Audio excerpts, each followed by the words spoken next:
Sanias Omasia Nutum. Ketika terpercik dalam pemikiran kita nas ini, tamane-mane tetahim sama ulong doa bali. Ya, awas ya masih muda kasihlah musuh. Tapi saudara, nanti kita akan menemukan rahasia mengapa Yesus menyampaikan pengajaran yang satu-satunya di dunia ini.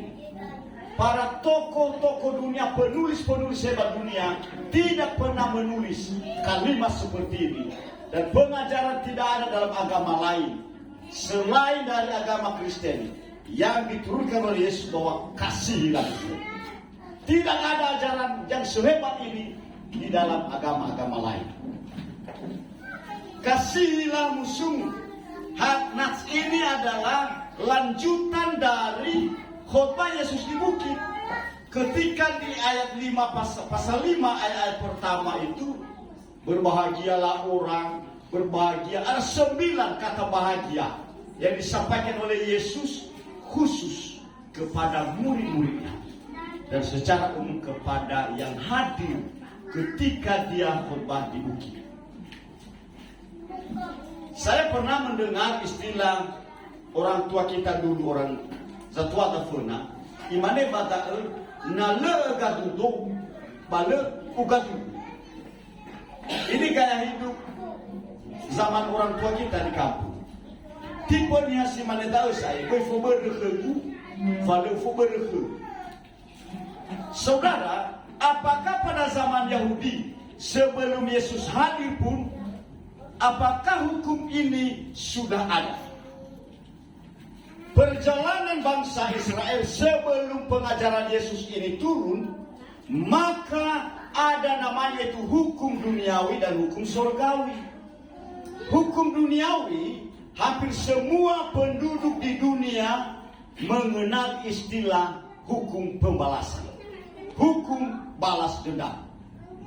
Hukum ini sudah menjadi undang-undang perjalanan bangsa Israel. Hukum ini ditetapkan oleh Raja Babel, Hammurabi namanya, bahwa ketika mata ganti mata, gigi ganti gigi harus dibalas. Tipe nononi hasil dan refuna, tentu sosozui tipe dau. Ya lu, nafau tu bambuan mua, pasti kental sekali hal ini. Sikap-sikap seperti ini balas dendam.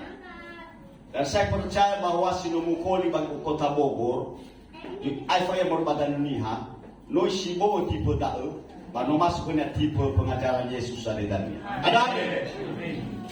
Saudaraku yang kekasih, kadangkala pengajaran Yesus diperhadapkan bangsa Israel tentang hukum yang sudah ada sebelumnya, aturan-aturan. Tapi imannya Yesus pada ayat sebelumnya, satu iota pun ketetapan Allah pada masa lalu tidak ditiadakan, tetapi untuk menggenapi.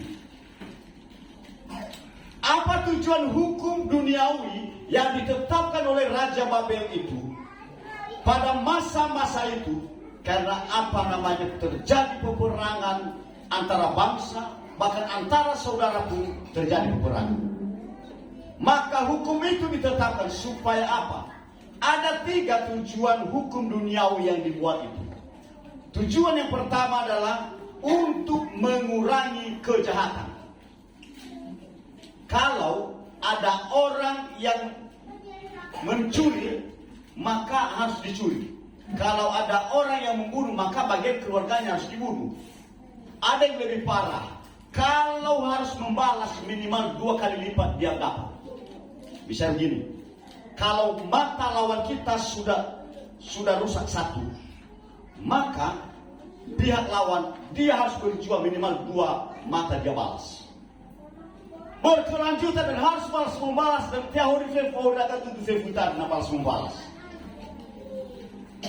Tujuan yang pertama hukum itu dibuat adalah untuk mengurangi kejahatan, tapi ternyata lebih efektif menurut Yesus. Yang kedua, untuk memelihara ketertiban.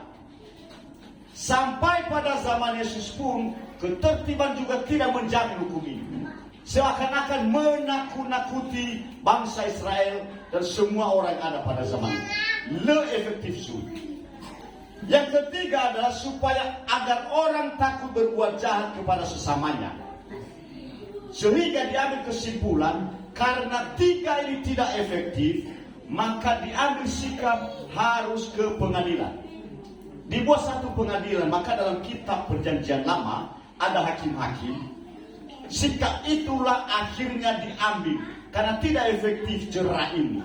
Misalnya untuk mengurangi kejahatan, untuk takut dan berbuat dosa, untuk memelihara ketertiban. Lebih efektif. Maka para raja waktu itu mengambil sikap bahwa yang akan menghukum yang salah di pengadilan. Ternyata sampai di pengadilan pun tidak juga efektif. Selalu ada orang berbuat jahat. Selalu ada yang iri, selalu ada yang dengki, selalu ada yang membunuh, semuanya. Maka Yesus hadir di dunia yang datang dari surga dan memulai pengajarannya. Ketika dari bukit itu dan dinas yang kita dengarkan tadi, maka apa pandangan Yesus tentang hukum yang ada sebelumnya? Ternyata Yesus memiliki pandangan bahwa hukum duniawi itu sangat luas, sangat kejam, sangat bengis. Sudah hampir 100 tahun lebih hukum itu sudah dilakukan, tapi tidak efektif juga bagi masyarakat.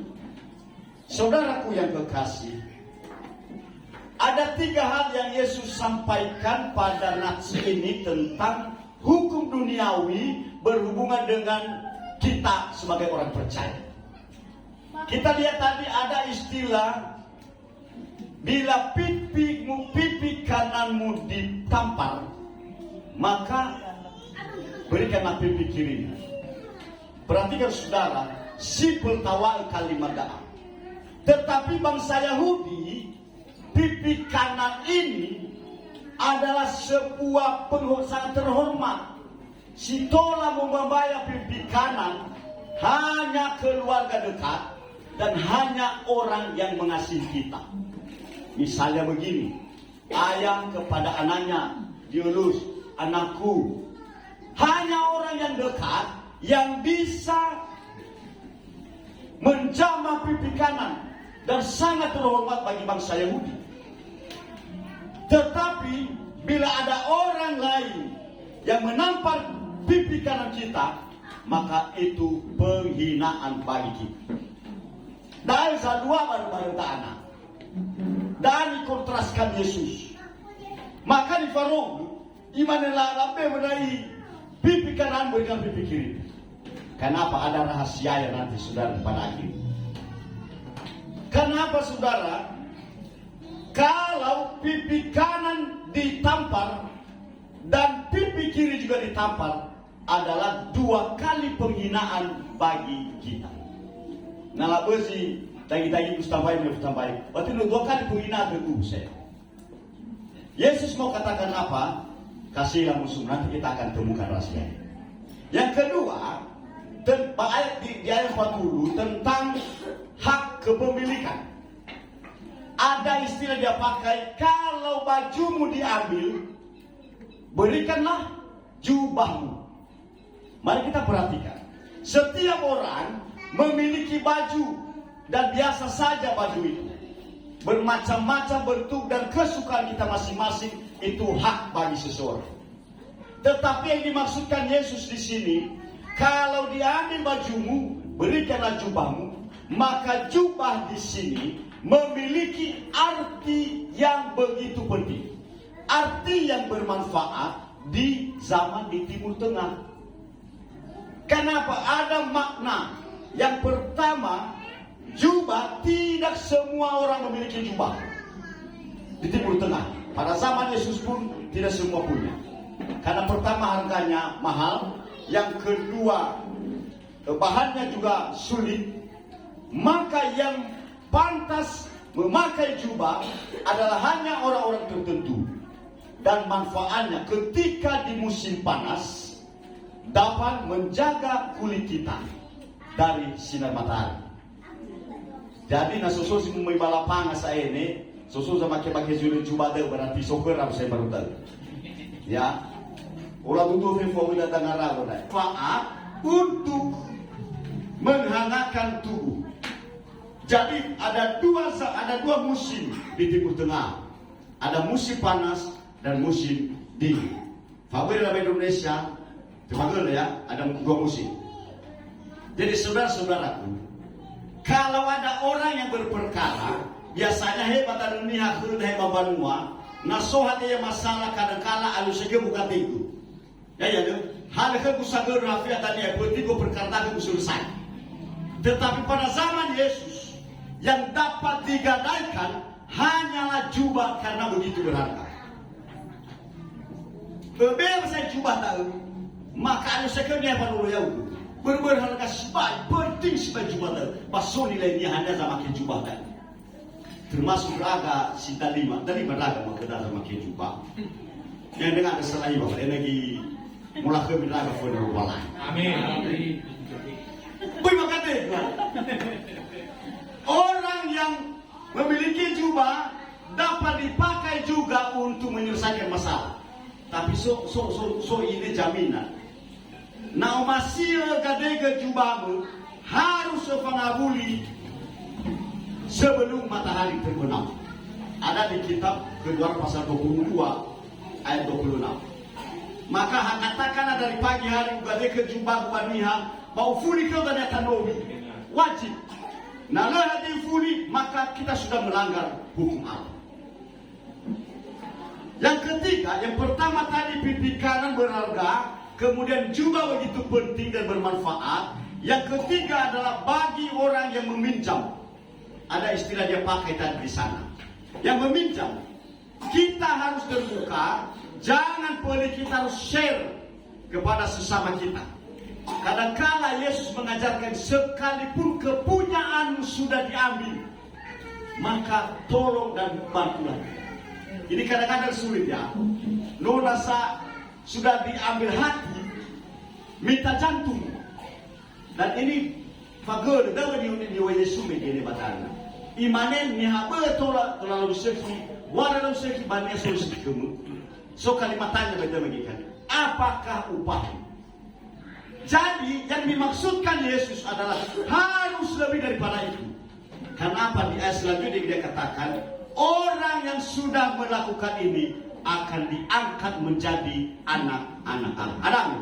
Amin. Saudara dan saya pun bisa menjadi anak-anak Allah.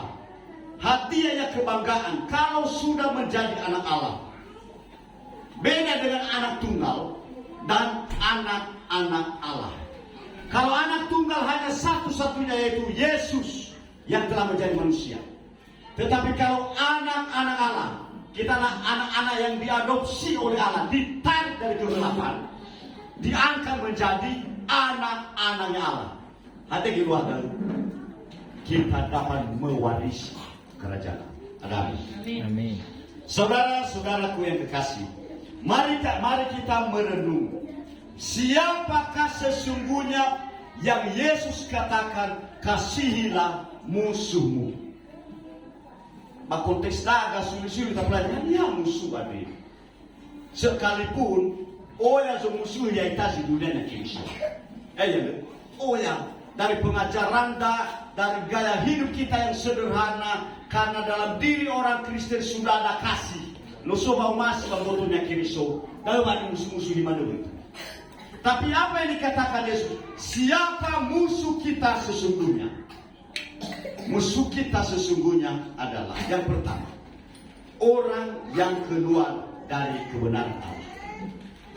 Ada banyak orang yang mengaku diri orang Kristen. Ada banyak yang berkata aku percaya kepada Yesus. Tetapi Yesus mengajarkan kita hari ini, orang yang keluar dari kebenaran Allah. Kalau saya pun, kami pun satu hari Kristus, maka ketika ada sesuatu hal terjadi di kehidupan kami, maka itu menjadi musuh kami. Kami harus kalahkan itu. Kami tidak boleh keluar dari kebenaran Allah. Itu yang dimaksudkan oleh Yesus. Yang kedua, orang yang menggagalkan pemberitaan Allah, pemberitaan firman Tuhan. Karena apa? Sekalipun Anda mengaku diri orang Kristen, jangan-jangan dawa bona ibadah. Ya ita mana we sosilo masih ngomong taruh mali. Sorry malu. Ketika PA di rumah siapapun, ya, pantauan mas sebagai satuan keriso banyak. Ketika giliran khutbah, ini semua itu tanda dulu. Sorry mana tak? Tapi dewi dah bisa ganahin masing-masing.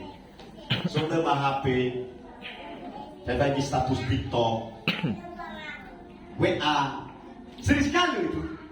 UVP di mana melayani kau bah Depok tu, ukur kawan saya lagi. Aku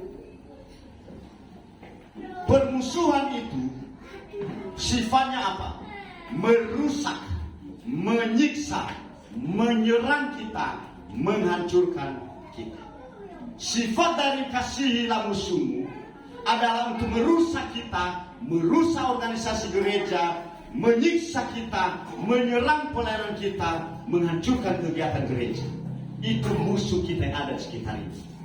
Kalau kita sudah tahu itu, pun ada orangnya, maka kita harus mengasihi dia.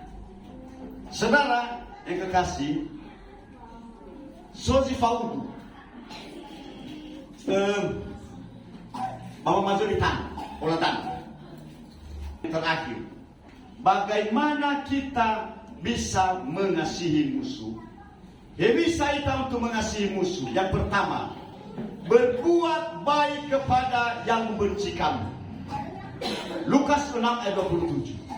Yang kedua, meminta berkat bagi yang mengutuk kamu. Lukas 6 28. Yang ketiga, berdoa bagi mereka yang mencaci kamu. Matius pasal 5 ayat 44. Satu waktu ketika anak-anak Yakub menganiaya Yusuf, menjualnya, membuangnya dalam sumur. 13 tahun kemudian dia dibuang dan dijual ke Mesir. Dia difitnah oleh istri Potifar. Tapi karena keteguhan hatinya, selama 13 tahun dia berjuang, maka dia menjadi orang nomor 2 di Mesir, menjadi Perdana Menteri. Mari kita renungkan peristiwa ini, saudara. Ketika hari kelaparan terjadi bagi Israel, mereka datang ke mana? Mereka datang memohon bantuan Israel, Mesir. Yang mereka temui siapa? Yang mereka temui adalah saudara kandung mereka, yang mereka hina, mereka jual, mereka buang, mereka pukul, mereka siksa. Tetapi apa sikap Yusuf kepada saudara-saudara? Dia mau berkata begini, aku datang ke sini untuk menolong bangsaku. Saudara, na isulani mana Yosefo, dia bisa dilawan tadi sediakannya tolak. Karena kekuasaan ada dalam dirinya, Perdana Menteri orang kedua di Mesir. Tetapi saudara, ada kasih dalam dirinya, di mana leusulani. Saudara yang kekasih, yang paling terakhir, emosi itu saya menemukan ada 5 hal yang ada dalam emosi. Emosi itu tidak identik dengan marah ya. Emosi ada 5 hal yang saya temukan. Yang pertama, kalau saudara marah, ini menurut penelitian ya, kalau orang marah melemahkan lever, melemahkan hati. Jadi nasoso feru saya hebai bangungan batunia, hebai bahalawania, hati-hati cuy. Lemah dan lever hati. Ya, dah boleh masuk rumah sakit. Si dua, orang yang khawatir. Ini yang bagian emosi. Orang yang khawatir itu melemahkan lambung. Jadi sesuatu lambung saya bawa terluaka. Sesuatu lambung. Ayo kena ada sumber khawatir pun. Jadi saudara, ini perbedaannya. Orang khawatir dengan orang beriman. Saya jelaskan sedikit biar menjadi berkat buat jemaat di tempat ini. Orang khawatir adalah yang fokus pada diri sendiri. Tetapi orang beriman fokus kepada Allah. Saya kasih contoh. Ada salah satu mungkin kawan saya di sebelah ini, dia adalah orang beriman dan orang khawatir. dalam dirinya ada. Dia khawatir ketika dia fokus pada dirinya. Dia bisa kredit motor, dia bisa cicilan momok, dia bisa ada semuanya. Dia fokus pada dirinya. Tetapi kalau dia orang beriman, dia bukan sama beriman bahwa Allahku sanggup mencukupkan itu disebutkan dia orang beriman. Jadi saudara, saya bisa melihat bahwa semua saudara terbaik adalah orang beriman. Amin. Emosi yang ketiga adalah takut, ada ketakutan. Kalau ada ketakutan dalam diri saudara, maka itu melemahkan ginjal saudara. Kalau saudara sedih setiap hari, mungkin 6 jam sedih terus, maka itu melemahkan paru-paru saudara. Yang kelima, kalau stres, hanya parah. Kalau stres itu merusak otak dan jantung. Maka saudara, apa hikmah yang daripada emosi berhubungan dengan mengasihi musuh ini? Ya, mari kita berserah diri kepada Allah. Bahwa pun ada musuh yang membenci kita, yang menghina kita, kedepankan kasih bahwa saya tidak akan membalas itu. Ada amin. Yang paling terakhir, ini saya membaca inspirasi buat jemaat dan termasuk buat saya. Ketika kita mengasihi sesama, ketika kita berhadapan dengan orang-orang yang membenci kita, yang memusuhi kita, maka ada beberapa hal yang ada energi-energi negatif yang ada dalam diri saya dan saudara. Yang pertama, energi negatif dari mulut saya dan mulut saudara. Energi negatif baik dalam pelayanan maupun dalam organisasi maupun di manapun kita berada. Yang pertama, energi negatif dalam mulut. Yang pertama, selalu mengeluh. Saya percaya SNK di Bogor tidak pernah mengeluh, tapi kita berharap kepada Allah. Yang energi mulut merasa tidak puas. Energi negatif dari mulut tidak mau memuji orang lain, selalu menyalahkan orang lain. Ini keluar dari kata-kata ya. Berarti itu saudara energi negatif dalam diri orang itu. Saya percaya bahwa kita adalah punya energi positif. Amin. Energi negatif dari tangan kita dalam pelayanan hanya bisa menerima, tapi tidak bisa memberi. Saya percaya bahwa kita sudah lebih sering memberi ya. Dalam perjuangan Pospelin aja, saya percaya semua tangan-tangan saudara sudah memberi, bukan menerima lagi. Kita bersyukur untuk itu. Energi dari mata, energi negatif dari mata kita dalam konteks pelayanan, hanya melihat kebaikan diri sendiri, tidak melihat kebaikan orang lain, hanya selalu ingin benar, tidak mau membenarkan orang lain. Ini energi negatif dan tantangan bagi pelayanan. Yang terakhir, energi negatif dari hati. Dari hati. Tidak ingin orang lain senang dan selalu iri dengan orang lain. Jadi saudara-saudaraku yang kekasih, Yesus berkata, kasihilah musuhmu. Kita sudah memahami bagaimana emosi kita.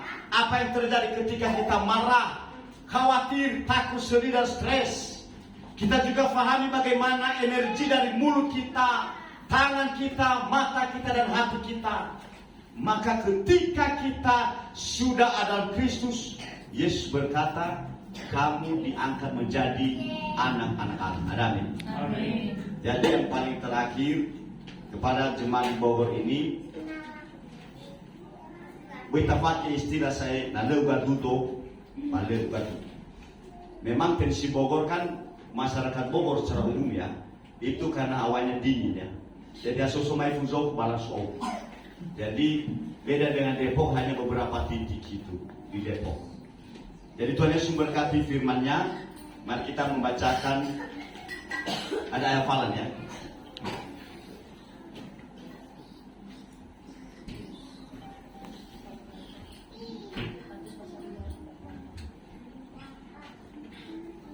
Ya, Matius pasal 5 ayat 44.